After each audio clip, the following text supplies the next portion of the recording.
하루에 화장실을 너무 자주 가는 것 같다고 느낀 적 있으신가요? 오늘은 화장실을 자주 가게 되는 원인과 이를 개선할 수 있는 몇 가지 해결책에 대해 함께 이야기해 보려고 해요. 우선 성별에 따라서 하루에 소변을 보는 횟수가 다르다고 하는데요. 소변 횟수, 성별에 따라 어떻게 다른가요? 방광은 소변을 저장하고 배출하는 기관으로 성별에 따라 크기와 소변 횟수가 다릅니다. 남성의 경우 여성보다 더 큰 방광을 가지고 있습니다.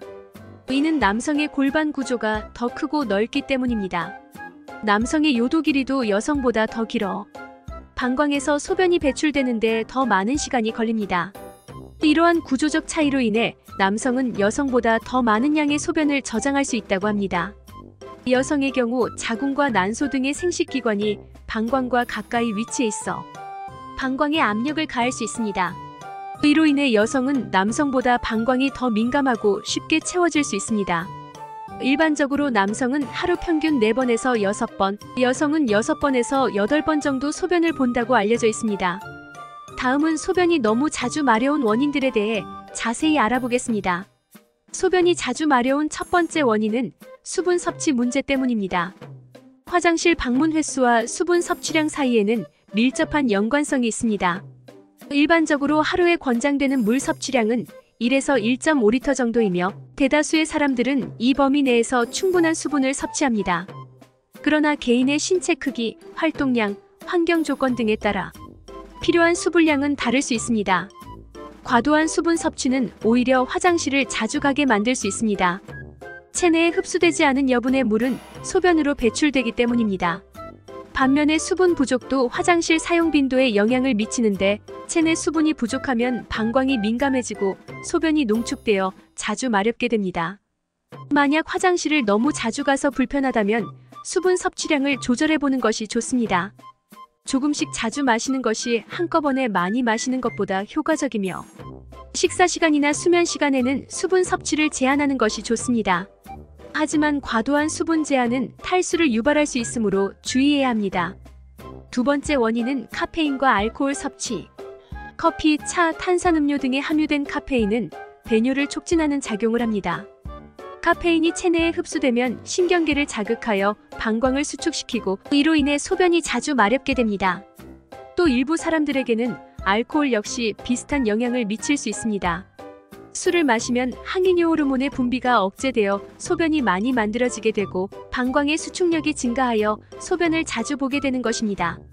만약 커피나 음료를 많이 마신 후 화장실을 자주 간다면 해당 음료의 섭취량을 줄이는 것이 도움이 될 수 있습니다. 알코올 섭취 역시 마찬가지입니다.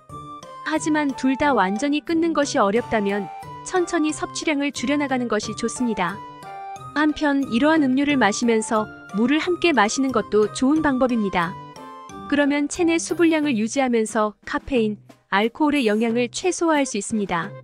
세 번째 원인 당뇨병. 당뇨병은 혈당 수치가 지속적으로 높은 상태를 말하며 신장이 혈액에서 과도한 당을 제거하려고 하면서 소변을 자주 보게 되는 현상이 발생할 수 있습니다. 당뇨병은 자체로도 심각한 건강 문제이지만 빈번한 소변 역시 삶의 질에 영향을 미칠 수 있습니다. 빈뇨는 밤에 잠을 자는 동안에도 발생해 수면 장애를 유발할 수 있으며 이로 인해 피로감, 집중력 저하, 기분 변화 등의 증상이 나타날 수 있습니다. 네 번째 원인은 스트레스. 일상생활에서 스트레스와 불안은 불가피한 부분이며 이러한 감정들은 신체에 다양한 영향을 미칠 수 있습니다. 그중 하나가 배뇨 습관의 변화인데 스트레스와 불안이 방광을 자극하여 소변을 자주 보게 만들 수 있습니다. 이러한 상황에서는 호흡 운동, 명상, 요가 등의 이완 기법을 연습하거나 충분한 휴식과 수면을 취하는 것이 도움이 될 수 있습니다. 생활 습관 변화를 통한 해결책은 무엇이 있을까요? 화장실에 자주 가는 문제를 해결하기 위해서는 생활 습관의 변화가 필요할 수 있습니다. 물을 덜 마시거나 카페인, 알코올, 인공 감미료 등 방광을 자극할 수 있는 음식과 음료를 제한하는 것이 도움이 될 수 있습니다. 소변을 오래 참는 것은 좋지 않지만 그렇다고 너무 자주 화장실에 가는 것도 피해야 합니다. 규칙적인 배뇨 스케줄을 만들고 일정 시간마다 화장실에 가는 습관을 기르는 것이 좋습니다. 골반적인 운동 역시 방광 제어를 개선하는 데 도움이 될 수 있습니다. 그리고 불안감을 잠재우는 마인드 컨트롤도 중요합니다. 분명 10분 전, 20분 전에 다녀왔는데 또 가고 싶다면 마인드 컨트롤을 해보세요.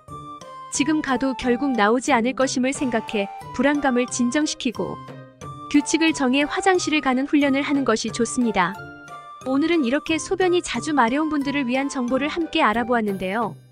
오늘 알려드린 정보가 여러분의 건강관리에 조금이나마 도움이 되었으면 좋겠습니다. 구독과 좋아요는 사랑입니다.